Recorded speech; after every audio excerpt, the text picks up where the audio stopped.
Hello students, good morning. जो अपना human geography में जो अपना टॉपिक चल रहा था एस्किमो जो जनजाति के बारे में अपन पढ़ रहे थे। एस्किमो जनजाति का परिचय, निवास क्षेत्र हो गया था। उसके अपन कहे कि उनकी आर्थिक क्रियाकलाप में उनकी शिकार जो संबंधी जो मुख्य उनका क्रियाकलाप था उनके बारे में हो गया था। आज अपन उनके कुछ जो आर्थिक क्रियाकलाप में जो यंत्र जो या अपन कहें कि उनके जो उपकरण थे उनके बारे में अपन बात कर लेते हैं। जो एस्किमो जनजाति के जो लोग हैं मुख्य रूप से कौन कौन से जो उपकरण हैं, कौन कौन से यंत्रों का वो यूज करते हैं। सबसे पहले अपन उनके जो शिकार में जो काम में ली जाने वाली जो अपन जो नाव है उसकी अपन बात कर लेते हैं कि एस्किमो जनजाति के जो लोग हैं वो शिकार के लिए अपने जो बसंतकालीन जो मुख्य रूप से जो शिकार करते हैं जिसको अपन उत्तोक कहते हैं, उसमें वो कयाक जो है वो एक नाव है उसका वो उपयोग करते हैं। ये जो चमड़े से बनी हुई एक नाव होती है जो मुख्य रूप से 5 मीटर तो क्या होती है लंबी होती है और लगभग 1.5 मीटर क्या होती है इसकी चौड़ाई में ये बनी हुई नाव होती है। यानी इसकी लंबाई होगी अपने पास में 5 मीटर है और चौड़ाई होगी इसकी लगभग 1.5 मीटर 1.5 मीटर इसकी चौड़ाई होती है। ये थी अपने पास में कयाक। क्या है? एस्किमो जनजाति के द्वारा जो उत्तोक यानी कि जो बसंतकालीन जो शिकार करते हैं उसमें काम में ली जाने वाली नाव। उसके बाद में अपन बात करते हैं उमियाक। यानी कि जैसे अपने पिछले वीडियो में उमियाक का अपने जिक्र किया था। उमियाक क्या है? उमियाक भी एक अपने कहें कि नाव है जो शिकार के रूप में काम में लेते हैं, लेकिन ये जो शिकार में जो बड़े जीव होते हैं जिसमें मुख्य रूप से जो वेलवेल जो मछली होती हैं उसका वो शिकार करने में इसी जो उमियाक जो नाव है उसका वो इस्तेमाल करते हैं। तो उमियाक क्या है? एक नाव है। उसके बाद में अपन बात करते हैं ये जो शिकार करने के लिए एक यंत्र का जो काम में लेते हैं उसका नाम है हार्पून। कौन सा यंत्र काम में लेते हैं? हार्पून। यानी कि हार्पून नामक ये जो यंत्र काम में लेते हैं जो मुख्य रूप से सील मछली का जो शिकार करते हैं उस शिकार के रूप में काम में लेते हैं, जिसकी जो अपन बात करते हैं 1.5 मीटर। यानी कि ये जो हार्पून जो होता है लगभग 1.2 मीटर 1.2 मीटर लंबाई वाला एक भालानुमा एक हथियार होता है जिससे सील मछली का शिकार करते हैं। उसमें अपने दोनों ही विधियों में तीनों ही विधियों अपने पास में जो थी जो इतुरपाक विधियां थी अपने पास में, जो उत्तोक जो थी, माओपाक जो विधि थी, उन सभी में जो सील मछली का शिकार करने के लिए हार्पून जो भालानुमा जो हथियार होता है उसका उपयोग करते हैं।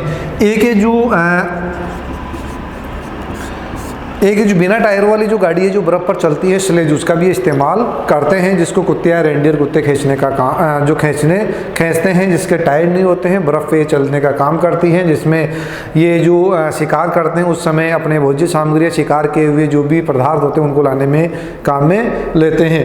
ये मुख्य रूप से इनके जो काम में आने वाले अपने पास में 4 उपकरण हैं। कयाक है नाव जो चमड़े की बनी हुई होती है, उमियाक बड़ी नाव होती है जो वेलवेल मछली का शिकार करने के लिए काम में ली जाती है, हार्पून जो शिकार करने के लिए भालानुमा हथियार होता है जो 1.2 मीटर लंबा होता है, स्लेज जो बिना टायरों वाली एक बर्फ में चलने वाली गाड़ी होती है जिसको जो कुत्ते या रेंडियर जो कुत्ते होते हैं वो खींचते हैं। अब अपन बात करते हैं जो एस्किमो जनजाति के जो लोग हैं उनकी समाज व संस्कृति कैसी है, यानी कैसे समाज में निवास करते हैं उनकी बात करते हैं। तो एस्किमो जनजाति के लोग जो होते हैं वो छोटे छोटे जो हैं समूह में रहते हैं। इनका जो जीवन है वह कैसा है? घुमक्कड़ जीवन व्यतीत करते हैं, यानी एक जगह स्थायी रूप से नहीं रहते हैं, भोजन की तलाश में इधर उधर घूमते रहते हैं। इसी वजह से छोटे छोटे समूह में बनकर ये निवास करते हैं। और इनमें जो समाज होता है वो पितृसत्तात्मक समाज होता है, यानी कि इनमें परिवार का जो मुखिया होता है वो इनके पिता होते हैं। वही उनकी परिवार की सारी जो जिम्मेदारियां होती है उनका निर्वहन करने का काम उनके पिताजी जो भी परिवार का जो मुखिया होता है उनके द्वारा किया जाता है।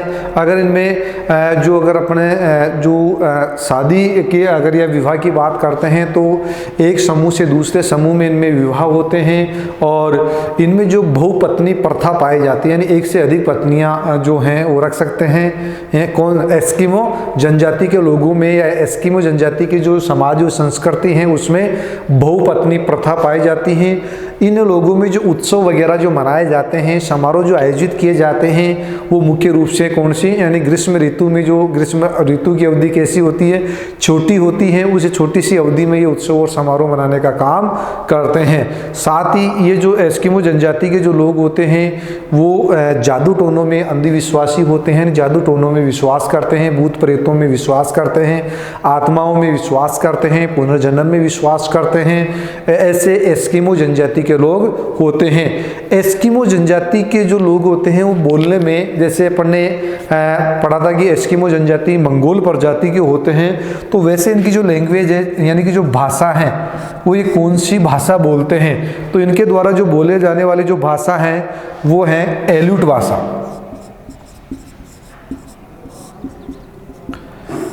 एल्यूट भाषा बोलते हैं, यानी एस्किमो जो जनजाति के लोग कौन सी भाषा बोलते हैं, एल्यूट भाषा बोलते हैं।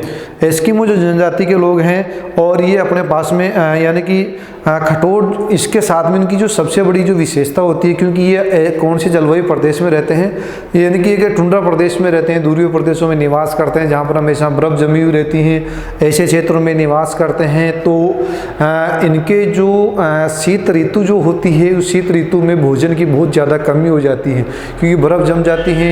जो भी मछली, इनका मुख्य सील मछली जो मुख्य भोज्य पदार्थ हैं, वो पानी के बर्फ़ के नीचे रह जाती हैं। तो ऐसे समय में इनके समाज में जो भी अपन कह सकते हैं कि जो वृद्ध व्यक्ति हैं, सख्त हैं, यानी जिनको अपन कह सकते हैं जो बीमारी से ग्रसित हैं, तो ऐसी जब कठोर शीत ऋतु आती है तो भोजन की कमी हो जाती है, और भोजन की कमी होने की वजह से इससे जो वृद्ध हैं, असक्त हैं, ऐसे लोग आत्महत्या कर लेते हैं, जिससे कि स्वस्थ जो परिवार हैं उन पर भोज्य सामग्री का किसी प्रकार से कोई बोझ ना हो। तो यह थी इनकी समाज और संस्कृति। तो समाज में जो इनकी मुख्य सत्ता किसके हाथ में होती है, परिवार के मुखिया यानी पितृ सत्तात्मक पाया जाता है। बहुपत्नी प्रथा इनमें पाई जाती है। ग्रीष्म ऋतु में उत्सव और समारोह मनाए जाते हैं। एल्यूट भाषा बोलते हैं, जादू टोनों में विश्वास करते हैं, और जो भोजन की कमी में वृद्ध और असक्त जन आत्महत्या कर लेते हैं। अब अपन बात करते हैं वातावरण समायोजन।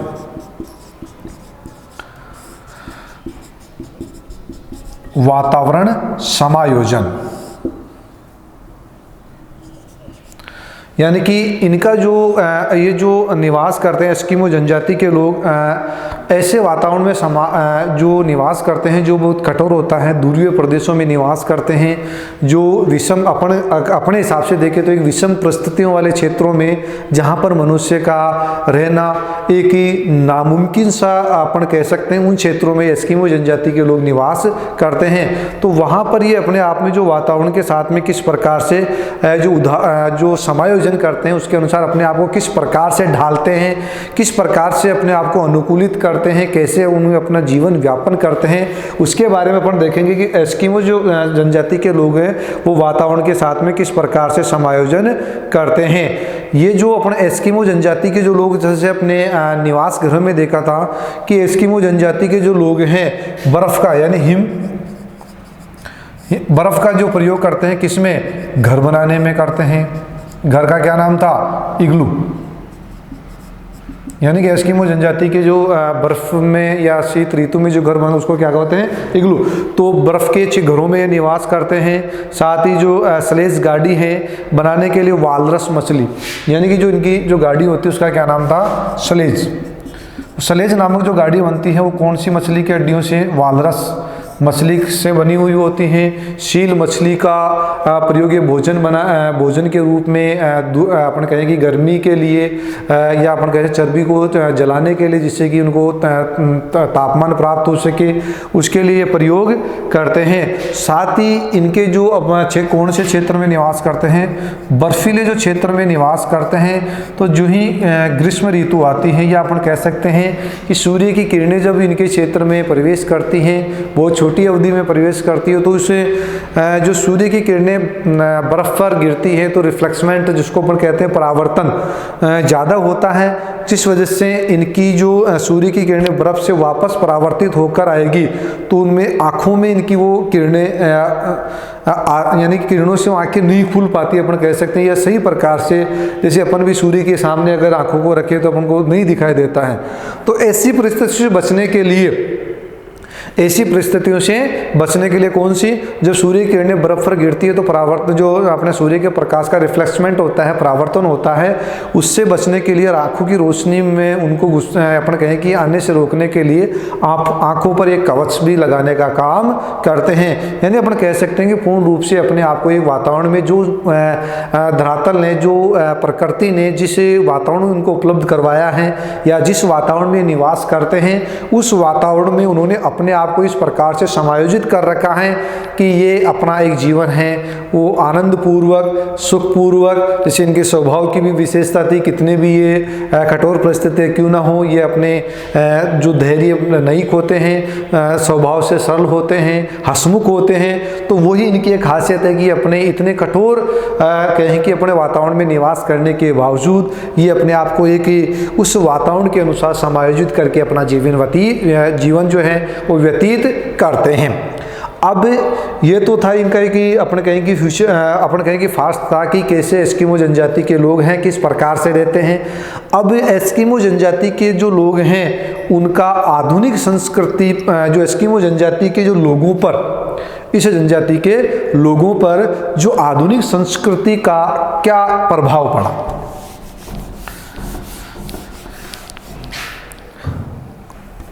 आधुनिक संस्कृति का प्रभाव, यानी कि एस्किमो जनजाति के लोगों पर जो आधुनिक जो संस्कृति है, जिसमें अपन कहें कि अपने पास में भौतिक सुख सुविधाओं का विस्तार हुआ है, ऐसी संस्कृति का इनके जीवन पर क्या प्रभाव पड़ा और कैसे पड़ा। यानी कि जैसे एस्किमो जनजाति के लोग अपन कहें कि ग्रीनलैंड है, अलास्का है, कनाडा है, उत्तरी यूरोप महाद्वीप है, उत्तरी साइबेरिया में जो टुंड्रा है प्रदेश हैं, ध्रुवीय प्रदेशों में, बर्फीले क्षेत्रों में निवास करते हैं। तो उन क्षेत्रों में निवास करने वाले एस्किमो जनजाति के लोगों के जीवन पर जो आधुनिक संस्कृति, जो अपने कहें कि अपन जो वर्तमान जो भौतिक सुख सुविधा वाली जो संस्कृति है, जिसमें अनेक आविष्कार हुए हैं, तो उन आविष्कारों का इनकी ज़िंदगी में, इनके जीवन पर क्या प्रभाव पड़ा और कैसे इनका जीवन बदलने लग गया है। तो अपन बात कर रहे हैं एस्किमो जनजाति जो ध्रुवीय प्रदेशों में निवास करते हैं। तो ये एस्किमो जनजाति के लोग मुख्य रूप से अमेरिका और यूरोप, अमेरिकन और यूरोपियन जो लोग हैं उनके संपर्क में ज़्यादा आए। यानी कि एस्किमो जो लोगों का जो संपर्क जो हुआ वो किससे हुआ, अमेरिकन लोगों से, और जो यूरोपियन लोगों का कब हुआ, 1960 के बाद में। यानी कि 1960 के बाद में जो एस्किमो जो जनजाति के लोग हैं उनका संपर्क अमेरिकन लोगों से और यूरोपियन लोगों से हुआ, जिस वजह से इनका जो जीवन में कुछ परिवर्तन आए। जैसे ये जो शिकार करने के लिए जो पहले हार्पून वगैरह, धनुष बाण का जो इस्तेमाल करते थे, उसकी जगह आगन्य जो अपने पास में जो अस्त्र हैं उनका प्रयोग करने लग गए। आगन्य यानी आग से चलने वाले जो भी अस्त्र वगैरह उनका ये इस्तेमाल करने लगे। बंदूक यानी जैसे हार्पून से वो भाले से फेंक कर जो शिकार करते उसकी जगह बंदूक का प्रयोग ये करने लगे। इसके अलावा जो इनकी नाव थी, क्या थी, कयाक, नाम का क्या नाम था, जो नाव थी उसका क्या नाम था, कयाक या उमियाक। जो नाव थी जो चमड़े की बनी हुई होती थी, वो पहले जैसे उसको चलाते थे हाथ से, जो पतवार होती थी उससे चलाया करते थे, या जो भी उनका खींचने का जो साधन था उससे वो चलाया करते थे। उसकी जगह कयाक किससे चलने लग गई, मोटर से, यानी कि मोटर से चलने लग गई, और यानी मोटर चालित नाव का ये प्रयोग करने लगे। और साथ में इनके जो एक पास में जो स्लेज जो गाड़ी थी, स्लेज गाड़ी थी, जिसको कौन खींचते थे, रेंडियर कुत्ते खींचा करते थे। उसकी जगह स्नो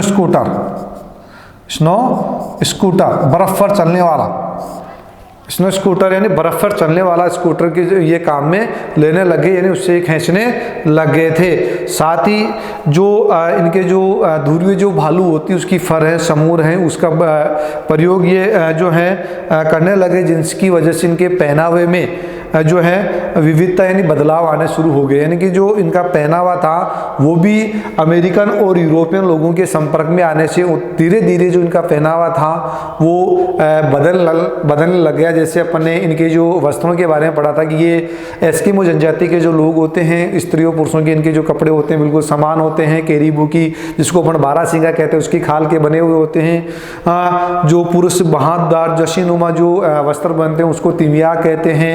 अनोख उसके ऊपर पहनने वाला जो वस्त्र होता है, तो वो उसमें थोड़ा परिवर्तन आया और आधुनिक संस्कृति के अनुसार ये जो है यूरोपियन और अमेरिकन लोगों के संपर्क में आने से इनका जो है बदलाव होने लग गया।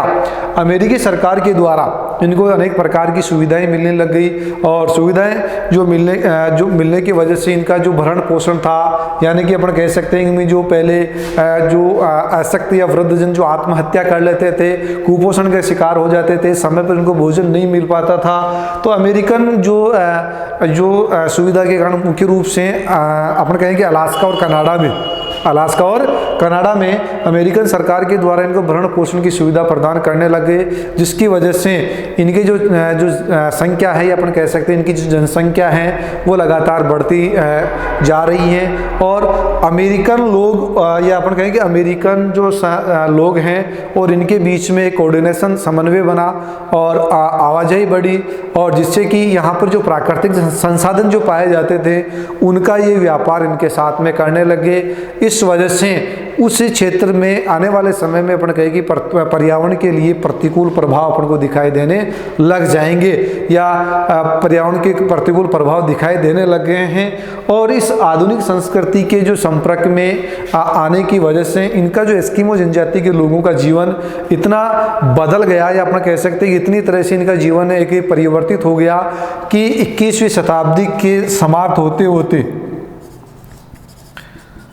21वीं शताब्दी के अंत तक या अपन कहते हैं 21वीं शताब्दी के मध्य तक एस्किमो जो जनजाति है वो एक नाम मात्र की रह जाएगी, या कि अपन कह सकते हैं कि ऐतिहासिक जनजाति के रूप में रह जाएगी कि इस क्षेत्र में अलास्का है, कनाडा है, जहाँ पर इसमें ज़्यादा बदलाव हुए हैं उन क्षेत्रों में एस्किमो जनजाति भी यहाँ पर निवास करती थी। इतना इनमें परिवर्तन हो रहा है, यानी कि अपन कह सकते हैं ऐतिहासिक मात्र रह जाएगी। यह थी अपने पास में कौन सी एस्किमो जनजाति, जिनका अपन निवास क्षेत्र से लेकर आधुनिक जो संस्कृति के इनके जीवन पर क्या प्रभाव पड़ा उसका अपन ने अध्ययन किया।